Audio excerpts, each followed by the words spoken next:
So, gentleman I've known for a long time, we were in a casual conversation earlier today. In the midst of the conversation, he just suddenly asked me, I've been following your voting record, and he goes, "Are you sure you're in the right party?" And the reason why the question was interesting was, I mean, I've known him for a long time, but we've never ever talked politically. So I really didn't know what side of the Wow. fence he was on, so I wasn't sure where he was going with that. So I said, based on the legislative options that I've been given this year, I thought 57% was about right, or 50-50, somewhere in that range, because I just think we were given some really bad choices this year and some bad bills. And, then all of a sudden I find out this gentleman who all these years I thought was a conservative Republican was actually quite the opposite. So, yeah, Aha. it was kind of a fun conversation. And we left it off with the discussion, are you changing parties, that kind of thing. So, We'll leave a little mystery, because who knows what will happen in the future. One exactly. can never be sure.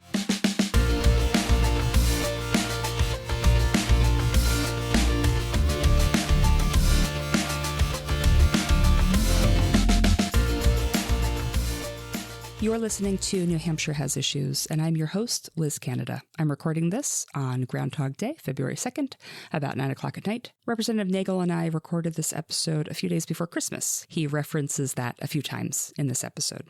A few things for context, because a lot has happened since then.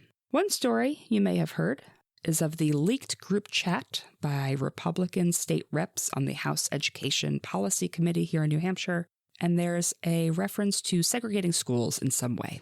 The story you may not have heard is from 2 weeks ago. Another Republican state rep testified in a public hearing and used arguments that are of Holocaust denialism. A few days ago, Speaker of the House Sherman Packard, who is a Republican, and Alexis Simpson, the Democratic leader of the House, co-authored an op-ed that talked about how Holocaust denialism has no place in New Hampshire. And I, for one, was very glad to see that op-ed published by the two of them. Here's what has not happened, however. As far as I can tell, that Republican state representative who spoke in that public hearing, he still serves on his standing committee of the House. The House Education Policy members still serve on their committee as well. And I say all of this because what you'll hear in this episode is that last year, Representative David Nagel disagreed with that same party leadership on issues of public health, and he was removed from his committee. You'll hear more about it in this episode. I asked him to come on the podcast because he is a doctor, he is a state representative, he is a Republican. And there are quite a few bills in the New Hampshire legislature that would roll back vaccination requirements, immunization requirements. We talk about one of those bills, House Bill 524, and we mentioned that it did not pass last year because it was a bill from last year. But as a note, it's not gone. It's still in the State House working its way through the process. But there are other bills, and some of them are coming up this week, actually. There is a bill to remove all immunization requirements for schools and child care centers in New Hampshire. There's a bill to prohibit state agencies from educating the public about vaccines. This isn't hypothetical. These are pieces of legislation happening here in New Hampshire right now. So with all of that context, I'm going to pass it back over to Representative Nagel and me. Before I do that, if you would like to support the show, you can become a monthly supporter at patreon.com/NHHasIssues. Thank you for listening. Let me give your intro. All right. Welcome to New Hampshire Has Issues, the podcast that dares to ask, what will RFK Jr. claim listening to this episode will cause? That's the best through line Oh my that gosh. I could come up with. That isn't too offensive. Mhm. It's the best I could do. Mine is, why do we treat stigmatized populations the way we do? Because that's the whole basis for who I am and what I do. We'll get into those stigmatized populations, I imagine, in our time together. Sure. All right. Let's do it. Welcome to New Hampshire Has Issues. I am your host, Liz Canada, and my guest today is a New Hampshire state representative and a physician, Dr. David Nagel, Representative David Nagel, and he represents Gilmanton, Guilford, and Laconia Ward 2. Mm-hmm. Representative Nagel, welcome to the show. Thank you. You for being here. Thank you. Thanks for having me. Listeners of the show know that I'm terrible at geography. How far am I in Exeter from your district that you represent? It takes me 54 minutes to get to Exeter from my house. Gilmanton is just a tad south of the tip of southern tip of Lake Winnipesaukee. We're just west of Alton and just about 6 miles south of Laconia. And Guilford and Gilmanton are separated by the Belknap Mountains. We're big fans of the Belknaps in our house. And we love those. historically, Gilmanton and Guilford were actually one town going back to the 1700s. They split up in the early 1800s. So I don't know why they put Gilmanton and Guilford in the same district. Personally, Gilmanton should have its own legislator. I really think that's kind of sad that they did what they did, but I'm not involved in those decisions. And maps won't be redrawn until after the 2030 election. So we have a little bit of time, not a ton of time, but a little bit of time until that happens. Yeah, historically, when you walk into the legislative office building, to the right is a picture. That is George Roberts. George is from Gilmanton. He was a former Speaker of the House in the 1970s. And for probably back as long as there's been state representatives, Gilmanton has always had its state representative up until about maybe 15, 20 years ago. Oh, interesting. Yeah. I guess it always depends on who draws the maps and what their purpose is. We'll leave a little mystery there too, I guess. We'll see. No mystery in that statement, believe me. There none. Yeah, I bet that's right. Nope. So, Representative, I like to start with a simple question. You're a physician and a legislator, and specifically, spoiler alert, you are a Republican New Hampshire state representative. When those two roles perhaps clash with one another, which I think probably happens when it comes to public health issues, how do you handle it? How do you handle when your role as a physician and your role as a legislator sort of bump up with one another? I mean, to me, it's not a difficult issue. I know for some people it is, and I think that may be the problem with politics in general. We were taught the day I showed up at the State House, we took these classes, and they said your order of responsibility is your constituents, then your conscience, and then the party. That has been said a million times, and both parties say it. I've given 2 unanimous consent addresses on the House floor challenging people that we speak words all the time of promising who we are, what we're going to do. The question then is, do you do it or not? And last I checked, about 25 years ago, somebody was born that we're going to celebrate his birthday in a couple days. And his sole purpose was to challenge people. This is what you say you're going to do. This is what you do. This is the gap in between. And how do you fix the barrier in between? And to be honest, when I look at things, I look first at what the needs of the people I represent are, which is not just my constituents, to be honest. It's my patients. I've advocated for the rights of people with disabilities well before I became a doctor. So I didn't just begin when I became a doctor, which is why I became a doctor. So to me, that all comes first. And if I see party politics endangering the people I represent, then it's not a difficult decision what direction to go. Near the beginning of the podcast experience, I had the Democratic leader of the House, Alexis Simpson, on the podcast. And I had asked her to come on because I had an episode about the House and the Senate and the Executive Council. And I just asked her, tell me about the New Hampshire House. How does it all work? And she shared that, there's 400 of you all, and you all serve on committees. And so you are a physician, you are a legislator. So, loaded question. What New Hampshire House committee, Representative Nagel, do you serve on? If you're talking in terms of standing committees, the answer at this point is none. None committees. Zero None. committees. Zero. None. What happened? Why?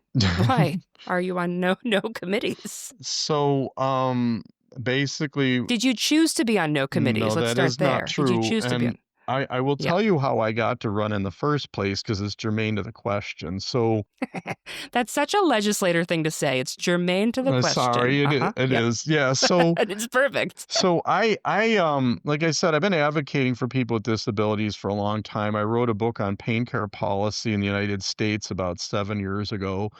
Totally unintentionally, that book sold all over the world. And I was kind of Ooh. like really shocked. It was kind of like a yeah, duh book. I was just saying what I saw every day. And it became aware that, I was just saying what people saw. And so that was kind of like, a big deal to me. And so I met with a bunch of people to figure out like, how do you make what I just wrote real? And so Hmm. I remember one of the individuals in our group just said, this book is your playbook. Just take it and run. So then I realized if I'm going to be dumb enough to say this stuff, then I have to do something about it. So we started looking at the politics of healthcare in New Hampshire, particularly revolving the care of people that are stigmatized. And that's a broad thing that we could talk about as we go along. But, well, how are we not helping those people? Why are they suffering needlessly? Needless Suffering is the name of the book. So, anyways, I showed up a lot in the state house to testify for, and we actually created a number of pieces of legislation. Gary Merchant. Gary and I became really good friends. We started a group on looking at alternatives to opioids. How do we increase access, things like that. And then, between that and then showing up at committees, all of a sudden I got people on both sides of the aisle saying you should be up here, not out there, meaning, and the committee not testifying. So they basically talked me into running, and I ran. And I'll be honest, in the current political climate, I kind of didn't think I had a chance because, I mean, some people are really strongly politically associated with one party or the other. And, I've been a Republican for my whole life, but, it's not like who I am. I don't like being limited to a word. So I ran and I won. And these same people that asked me to run wanted me to be on Health and Human Services. So I said, that's fine. That's the Hmm. only committee I want to be on. And so the people who encourage you to run, I'm assuming, are Republicans No, because you're a no, it was registered Republican. both sides of Oh, the both sides of the okay. aisle. And they were Okay. both fully aware that they were encouraging me and that they wanted me to be on this committee. So my first term, I did serve on that. And I have to tell you, one thing really interesting happened while I was there is that, in the beginning, there was all this pressure to vote with the party and stuff like that. But, by the end of the session, all of a sudden, especially the last two HHS meetings, I was watching people vote their conscience. And you were getting to the point that when we were voting on different bills and issues and things like that, you couldn't predict the outcome based on party. And I think in Health and Human Services, that's important because a lot of stuff that we talk about, it's really not party specific. It's how do we care for people in need? And I thought that was really special. So, when I ran again and I won even more handily, and I was honored to say that, like, at least in my town, I won both parties' votes. So that meant a lot to me because that was what I was trying to accomplish. So, wow, this is going to be even better. So we show up and, we had a series of what I considered very dangerous pieces of legislation from a healthcare point of view that would adversely affect the people I care for. And I said, there's no way in this world, these are not compromisable issues. I just can't do this. And What were some of those issues? there were five, and I'm going to remember four and probably forget one, but there were two bills that had to do with so-called market-based healthcare. There was one bill that had to do with direct care facilities that would increase the ability of a direct care facility to come into New Hampshire without really providing any improvement in our healthcare other than profiting themselves. There was another bill on access where competitors to critical access hospitals could put their facilities. The current law was 15 miles. You couldn't build within 15 miles. They wanted to get rid of that totally. And to me, those are Hmm. extremely dangerous bills because critical access hospitals are extremely important. We cannot survive as a community, especially in rural communities, without them. And to put them at risk to profit somebody else just didn't really make a lot of sense to me. The one you're going to want to talk about later was the elimination of the New Hampshire Vaccine Association, which to me is just How did you know? purely legislative malpractice. Hmm. That's the kindest thing I'll say about that. And then there was another one that really bothered me a lot. It was to eliminate the Office of Healthcare Equity from Health and Human Services. And well, there were more, and you're fully aware of these. There were a number of bills on gender affirming care for adolescents, things like that. Those were to come later, but Yeah. it was becoming more and more clear that on all these issues, we weren't going to be on the same side. The we being you and the rest of your party. No, just party leadership. I would not call it the rest of the party. Ah, okay. I would make a distinction there, and I think it's an important distinction. And so that they basically removed me from the committee because I think this is to me anti-intellectual, but like, they weren't willing to listen to what I had to say. They claimed I wasn't willing to listen to what they had to say. They clearly weren't hearing what I had to say. And they had clearly made up their mind before there was even a discussion. And I think this is the part that bothers me about politics in this day and age. And I don't think either party can take the high road on this. But, when you have a bill that comes before the legislature that the public is opposed to it by a vote of something like 3,300 to 15. And the party still insists on passing the legislation, or at least supporting it. You're not doing your job. Your job is to represent the people. And if you're not going to represent the people, you shouldn't be here. Well, I mean, the thing that you said earlier, the top 3 things that you have to listen to, which you heard at your orientation, was number 1, constituents. Number 2, conscience. Mm-hmm. Number 3, party. Yep. And so if 3,300 people are reaching out saying we oppose this, Mm-hmm. it feels like that satisfies the number 1 constituents, what they're saying. I mean, and I would argue your conscience fits in there as well, because your conscience is like, well, you know what? If 3,300 people are saying something other than what I'm thinking, then maybe I should question what I'm thinking. Mm-hmm. In the end, that's why they removed me. And this is what really bothered me a lot, is to remove the New Hampshire Vaccine Association this is an incredible program that this state can be proud of. I mean, we're celebrated all over the country for creating this, and they want to get rid of it. So let's talk about that. Tell me what the New Hampshire vaccine registration is. What is it?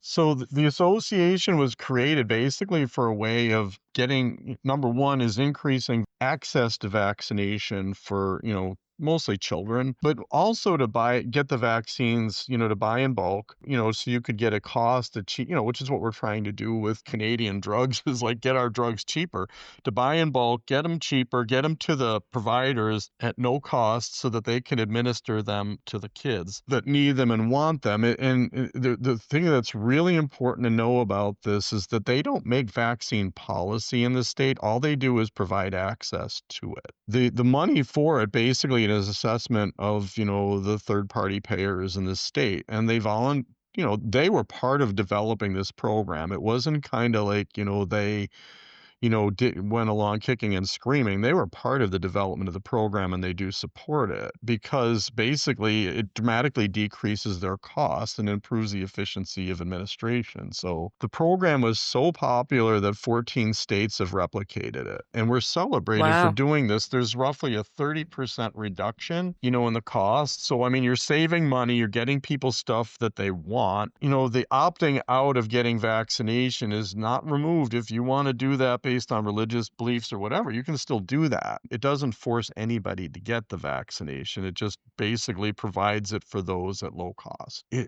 I hate to use the word no-brainer because I hate it when people use the term no-brainer, simple, or common sense in politics. But to me, this is Right. kind of fits in that regard. And one of the things we've heard very loudly, because I actually was still on the committee for the testimony, but we heard very loudly from primary care doctors is that, especially in rural, federally qualified health centers, places where dollars and cents are tough to come by, that it would make this dramatically harder for them to access these meds because they didn't have the ability up front to buy them, to put them in their offices to administer to their patients. So that would also dramatically increase. Somebody's got to pay for it. So it's going to be either the patient or it's going to come from insurance at a substantially higher price. So last year there was a bill to eliminate that entirely? That's correct. And if that had happened, because I don't think it did, right? Like that did not pass. It did not pass. And you were pulled off committee for opposing that legislation, for not wanting to get rid of it.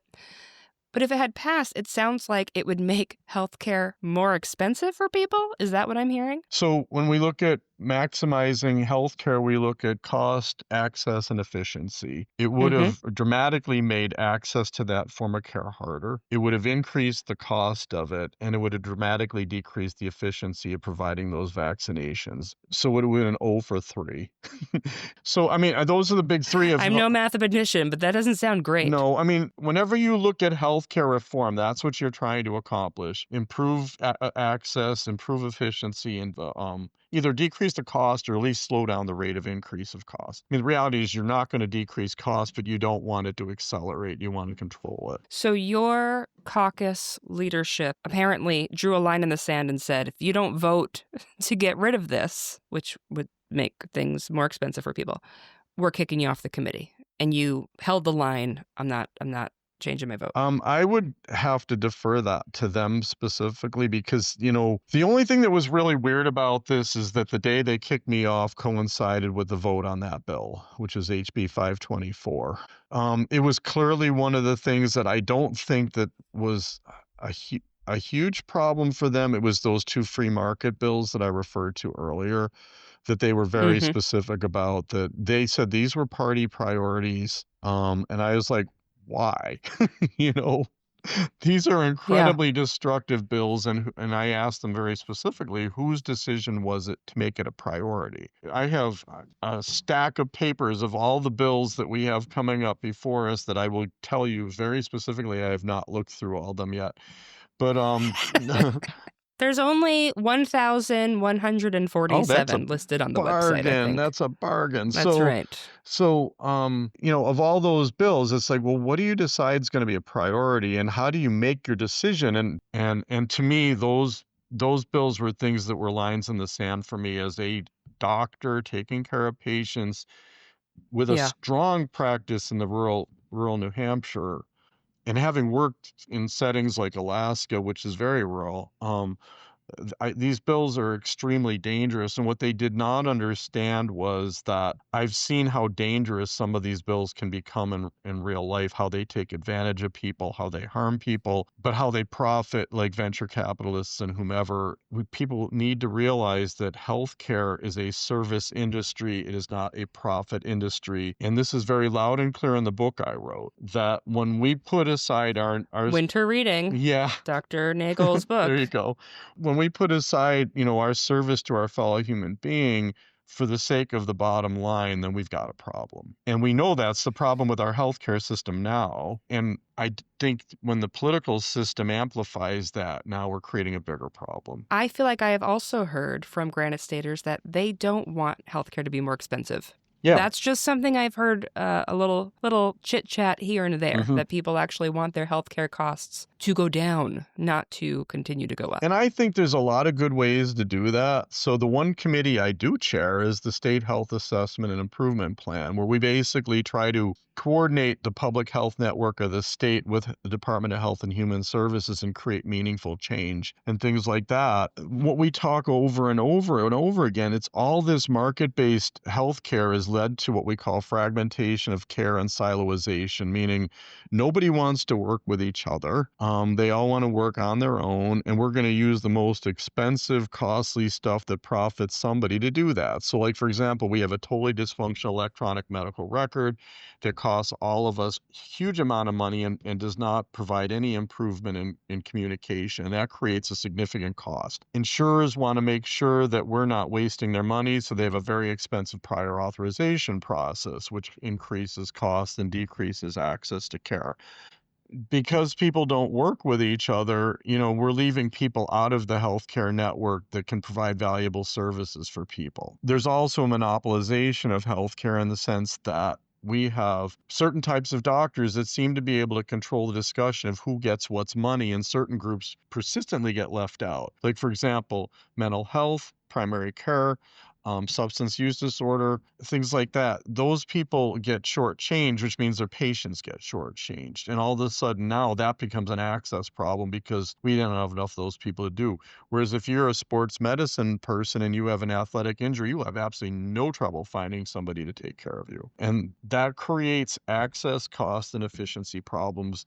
So what we try to do to solve all that, number one, I've had several bills on prior authorization reform, all of which have passed so far. I also tried to get rid of the electronic medical record as a mandatory thing. I have several bills on creating integrative models of care, not just for pain, which is my primary focus, but for other things as well, so that we can learn how to work together like we used to do before the advent of the computer, the cell phone, all that kind of stuff. Because believe it or not, at one point we as doctors used to talk to each other face to face and solve problems that way. We all did. at some Yeah. point. Once upon a time, everybody talked to Yeah. one another And face to it's face. amazing, like, I had this happen more than one time, like, patient comes in to see me, I do something for them, there's a problem that happens after. Used to be they would call me directly because they had my phone number. Now they go through a service that tells them to go to the emergency room. They go to the emergency room, the ER doctor never calls me, and now all of a sudden they Hmm. bring up a $10,000 bill when all it took is one stupid little phone call from me. And I said, "You know what? I know what's going on with you. This is all you have to do. Boom. Problem solved, and we just saved the system $10,000." And this happened, just multiply that, how often it happens. The reason why this is going to become a big problem is that with corporate takeover of healthcare, which is definitely happening, when I started, 80% of doctors were in private practice. Now the number is about 15%. So somebody owns you. They tell you, what you're going to do and what you're not going to do. They create this silo. We're also going to have a huge loss of health insured coming up. These people will not have ready access to care. But doctors have a dissatisfaction with their practice. They don't stay anywhere very long. So now you have a problem with continuity of care. So your doctor doesn't know you. And you may see a different provider every visit, which means they don't know you. Like, I have patients I've followed for 30 years. Because of that, I know them. I know what psychologically motivates them. I know how to interact with them, but that doesn't happen. And because of that, you're going to see this flocking to the ER for care because people aren't going to have Medicaid anymore. They're not going to have food security, things like that. And now you're going to get this significant amplification of unnecessary expenses because the ER doctor doesn't know you at all, nor are they going to know you after that day. You mentioned much earlier critical access Hmm. hospitals. What does that mean? Is that just any hospital, or is it like No. a special, unique unicorn hospital? What's a critical I access mean, it's a hospital? specially designated hospital, and I'm not going to be able to give you the formal definition, but they're Sure. recognized because they provide important services in an access limited environment. For them to function in the black, so to speak, financially, it's not going to happen. So they're basically given a relatively competitive advantage so that they can provide a service that nobody else can provide. So for example, we talked earlier about those market-based approaches. Well, I said you suddenly remove their competitive advantage by putting somebody in that's only going to take on a specific service. Those facilities will only do that if they can generate a lot of revenue doing it. So what they'll do is they'll cherry pick, is the fancy word we use. Like, for example, let's say in the North Country, orthopedics generates a lot of revenue, which it does. And, for the federally qualified health center, they're not going to have a huge orthopedic practice, but that's important for them for their bottom line. These other people come in because now we've said that's okay. And all of a sudden, they're going to siphon all that off. They're going to create their own surgery center. They're going to create their own MRI. And all of a sudden, now you've taken all this income away from that critical access hospital and make it even more difficult for them to survive. So the difference is when I do that, which I have done, I own 2 of those places at one point in my career. That's money that we take away from the hospital, but that goes to us as profit. The hospital uses that money to subsidize other things that don't make money. So like, for example, mental health, primary care. Primary care is not a moneymaker. It also adversely affects your ability to take care of people in need. Like, a lot of these for-profit places don't accept Medicaid. Right. I mean, Medicaid pays roughly 10 cents on the dollar. It's a money loser. And I believe it's everybody's responsibility as a healthcare provider to take care of those people, and you can limit your percentages, but you need to take care of them. But they don't do it because they don't have to, because they're for profit. And so who gets the burden of it? The federally qualified health center. Or I'm sorry, the critical access hospital and the federally qualified health centers too, which is a similar entity.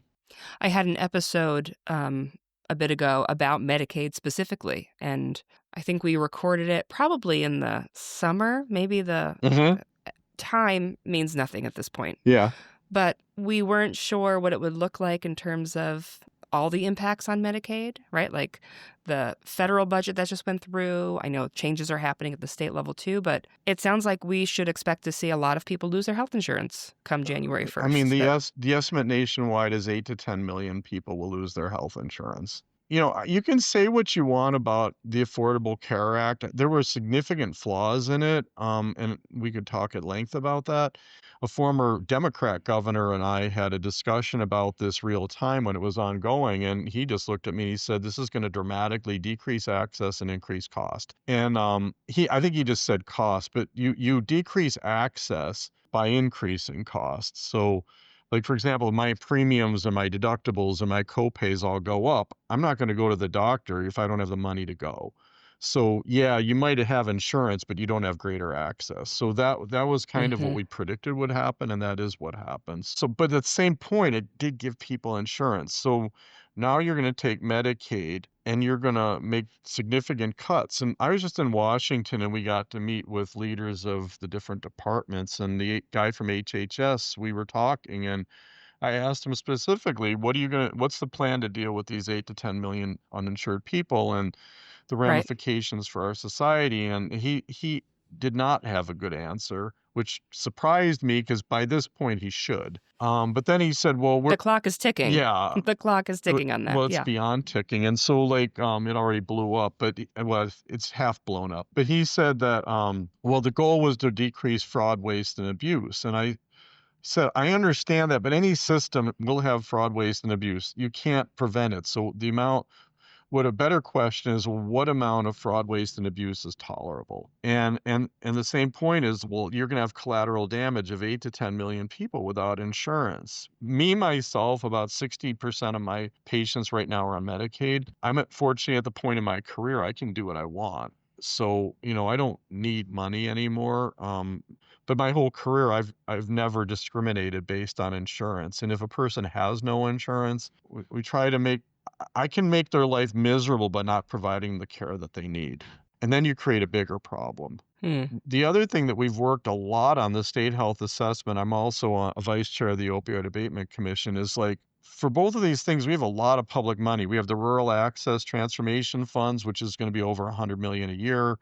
We have $330 million of opioid money is like, well, what we want to use it for is to prevent the problems that we end up treating down the road. So how do we use that money to prevent? If you're not providing access to care, you've now created a prevention problem. You might feel good for a couple of months, but at some point you're going to have to, all this stuff's going to hit the fan and we're going to have to deal with that. The other thing we should also know is that one federally qualified health center in the state already closed, and another Hmm. is I don't know if they've closed yet, but they're on their way to doing it. That's an access problem for lower income people. Because federally qualified health centers serve Mhm. patients regardless if they have health insurance. Is Mhm. that correct? Mhm. Like, that's their responsibility. That's what they are Yep.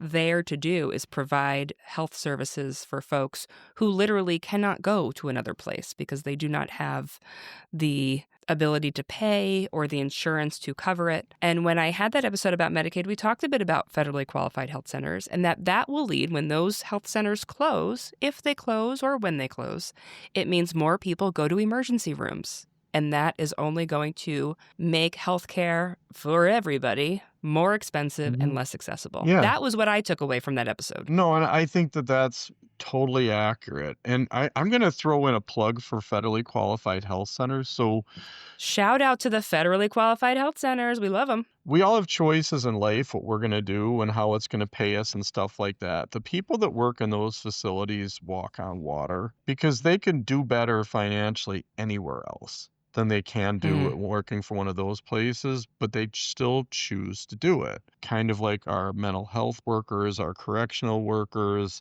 our childcare people. They can all do better somewhere else And you say do better as me, like, financially. They could financially. make more money somewhere else. Yeah, Yeah. but they choose to Yeah. do that. And Hmm. and and their actions should be applauded and supported. And what I'm seeing right now, like for example, a number of towns and counties have decreased their funding of the mental health clinics. So, well, what? It's not a lot of money that you're spending to support a very important service in our community. And what the thing that bothered me at one of the meetings was that one of the delegates was criticizing the people that work in these places, like if they really care, they wouldn't leave. I go, They have to pay bills, and what are you talking about?" Yeah. But these are like the best people on the planet, And again, since I brought up the Jesus reference earlier, I mean, they're very much living the message of, caring for people in need, which is what the whole message is about. I mean, that's all it's about is respect and love. It's not about anything else. And they're living it and we're not supporting them. That's the basic value of you take care of people who are in need. Yep. That's the whole message, is my understanding of that, too. All right. Well, shout out to the federally qualified health centers. Yay. They are doing incredible work and need more funding, is my understanding, too. So you're a state rep, Representative Nagel, but you're one of 400. Yeah. So how can you make change on these things? Like, how can you support the good and fight the bad? Like, what's possible? I mean, what's possible for someone who is in the majority? You are part of the majority party in the state house. What can happen? I start with this concept of, number one is, like, you analyze the situation, look at it from all sides, and try to figure out, well, what are the ramifications? What's the good and the bad? And then come to a decision about what you want to do and feel comfortable with that. Your decision may be contrary to what the people in power want, but you need to voice what your concerns are, and then you draw your lines in the sand and say, this is negotiable and this is not negotiable. And then you stick with that, but you plant your seed of your message over and over and over again. The problem is if you stay quiet and just go along with the crowd, you're creating a much bigger problem, and you maybe just shouldn't even be there. There's 400 people with all different kinds of expertise. And some people are really good engineers. Some people are good with this, that, the other thing. Well, this is what I do. This is what I've lived. I wrote a book on it. So I must know something. For me to stay quiet would be crazy, or would be wrong. The challenge for me over the summer was like, well, where do I belong in this whole political mess? And I'll be honest, I talked to people on both sides of the aisle about that. Like, what do you think I should do? I don't know what the right thing to do is. Well, and I think, in my full-time job, I work with lawmakers, and I've spent a lot of time talking to Republican lawmakers who support reproductive rights, and quite a few of your colleagues have gotten primaried out or pushed out of the caucus that you are also in. And it feels like things have shifted where, there used to be many more folks who were similar to you of, thinking about your constituents, thinking about your conscience and what is right in public health. And those individuals were pushed out from the State House. And I'll have to say, I'm the luckiest guy on the planet. I wear a lot of hats in my life. Do I need this job? No. I mean, my friends and I. But it's $100, Representative. Yeah, Why wouldn't you want $100? Exactly. A year? But I mean, we started 2 nonprofits. We do a whole lot of other things. I really work with some wonderful people in a lot of different settings in my life. If I left tomorrow, I'm going to still be busy. It would be egotistical for me to say what that means for the state, because I'm not that important in the scheme of things, but people that are willing to stand up for that middle, they're really important. And, my best friend in the legislature didn't get reelected. I don't fully know why, but, that was a huge loss for the legislature, much more than losing me. I mean, we always joke because he and I used to do everything together, and he was the brains and I was the passion. So, I more than one person said together we made a really good team, and I really miss him a lot, and I think it's not a good thing he's not there. He was a Democrat, I'm a Republican, but we could always talk about stuff and and then work things together, and I could tell him that's a bad idea, and he could tell me that's a bad idea, and then we could argue or talk about it and come to some sort of resolution. And it's those people that we need in the legislature, and I don't know why they don't run. I don't. I can't speak for the progressive left because I don't know how things work in that world, but I do know, in the libertarian right, they are incredibly motivated people to get politically involved. And I mean, they moved to this state merely to get politically involved, which I find to be really an odd thing to do, but that's what they do. And, if nobody else is going to run, and they are, I mean, there's not much you can do about it. So what we'd like to do is energize the middle. So it sounds like you're making a pitch for a listener who's thinking, run. Maybe I should run for office. Yep. You should run. Yep. If you're a reasonable person who thinks about things, you could be perfect in the State House. There's a line, something like, I'm going to get this wrong. If you don't have a seat at the table, you're dinner, or something like that. Yeah. Did I say that right? You're going to find yourself on the menu, something like that. That's it. Exactly. Yeah. We didn't talk very much about vaccines, and that's okay. The Yeah. conversation went in a different direction. Yeah, no, and we didn't really talk about that, and I kind of did want to, but that would be a long discussion, I would think. But I do want to say that one of the reason why this is important to me, early in my career, I created the first and only program for post-polio syndrome in New Hampshire, and I got to see people that had suffered through polio. And, the millions of people we saved from that horrible illness of the polio vaccination was incredible. When I lived in Alaska, there was, one of the problems with vaccination in Alaska was, just some people are in rural environments, they don't have access. So we had an outbreak of, pertussis, whooping cough, that is totally preventable, especially in adults. It can lead to sort of serious morbidity or mortality. I have had the privilege of seeing one patient with tetanus. The fact that we can prevent that with tetanus vaccination is incredible. It's really important that we realize how important these vaccinations are, and to decrease access to them, we're just asking to go backwards in time when, like one of the other diseases that I got to see firsthand in Alaska was tuberculosis. And granted, we don't have vaccination for that, but a lot of these things through clean air, clean water, clean food supplies, and vaccination, we were able to eliminate. I don't think we should want to get polio to come back. No. I think we should continue to not have that. That's probably for the best. I get the issues with the COVID.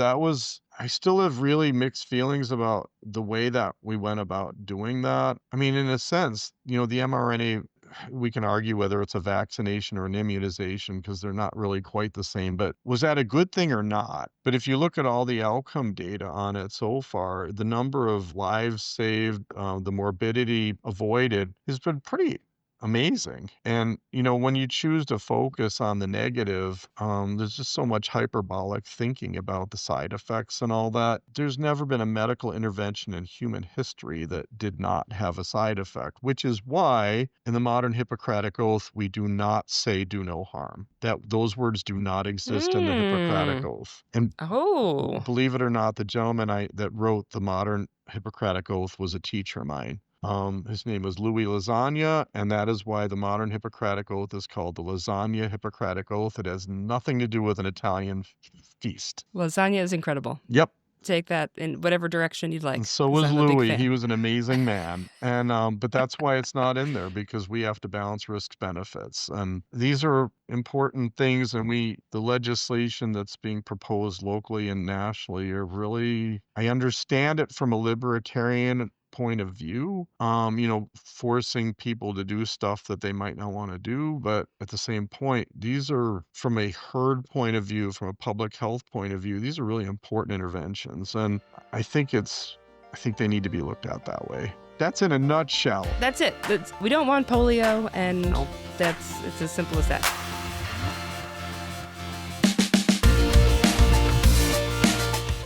And I will throw another plug for our Department of Health and Human Services, because they walk on water, those people. We really ask our people to do a lot with very limited resources. And you could argue whether that's good or bad, I don't know. Feels like it's bad. But it's amazing what they do. And I just can't believe they would do what they do with what little they get. Imagine how much more they could do. Yeah. If they didn't have so little.